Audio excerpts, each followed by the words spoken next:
எல்லாத்துக்கும் வணக்கங்க. இதுக்கு முன்னாடி எங்கள் தோட்டத்தில் கத்திரிக்காய், தக்காளி, அரசாணிக்காய்னு நிறைய வச்சுருந்தோம். எந்த ஒரு கெமிக்கல் ப்ராடக்ட்ஸும் யூஸ் பண்ணாததுனால அந்த காய்கறிகளோட டேஸ்ட் எல்லாம் ரொம்ப அருமையாக இருந்ததுங்க. மறுபடியும் அந்த கஸ்டமர்ஸ் எல்லாம் எங்ககிட்ட அதை வாங்க வருவாங்க. அந்த அளவுக்கு அதோட குவாலிட்டியும் நல்லா இருந்தது. ரீசன்ட் டைம்ஸில் எங்கள் தோட்டத்தில் கிராப் ரொட்டேஷன் நடக்கிறதுனால பெரிய அளவில் நாங்கள் எந்த காய்கறியும் போடலைங்க. கொஞ்சம் அளவில் கத்திரிக்காய் மட்டும் நாங்கள் நடவு பண்ணியிருக்கோம். எங்களோட மண்புழு உரமும் காய்கறி வேஸ்ட் மட்டுமே பயன்படுத்தி கத்திரிக்காய் செடியை வளர்த்துட்ருக்கோங்க. அடுத்ததாக எங்கள் தோட்டத்தில் நல்ல விளைச்சல் கொடுத்துட்ருக்கிறது பப்பாளி தாங்க. ஒரு மரத்துக்கும் மினிமம் 25 பழங்களாவது இருக்கும். எல்லாமே நாட்டு மரங்கள் தாங்க. லோ மெயின்டெனன்ஸில் நல்ல விளைச்சல் கொடுக்கறதுல பப்பாளியும் ஒன்று.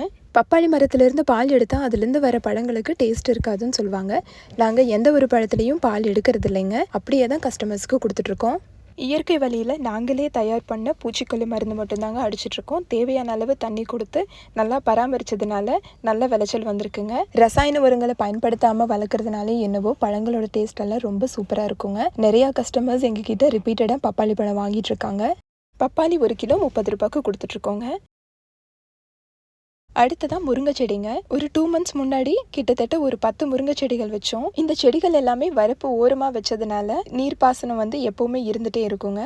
பக்கத்தில் எந்த ஒரு செடிகள் காய்கறிகளும் இல்லாததுனால பூச்சி அரிக்காமல் இந்த ஒரு 2 monthsலேயே நல்லா பெருசாக இருக்குது. அடுத்ததாக கருவேப்பிலைங்க, வீட்டு யூஸுக்காக வச்சுருக்கோம்.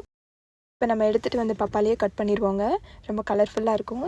எல்லாருமே மாம்பழம் தான் ரொம்ப இனிப்பாக இருக்குன்னு சொல்லுவாங்க, குழந்தைங்களுக்கு பிடிக்கும்னு சொல்லுவாங்க. ஆனால் என் பொண்ணுக்கு மாம்பழத்தை விடவே பப்பாளி தான் ரொம்ப பிடிக்கும். எப்போ கட் பண்ணாலுமே அவள் ஃபஸ்ட்டாக வெயிட் பண்ண ஆரம்பிச்சிருவான். இப்போவும் அப்படி தான். எப்போ கட் பண்ணி கொடுப்பீங்கன்னு பிளேட்டும் கையுமா உட்காந்துட்ருக்காங்க.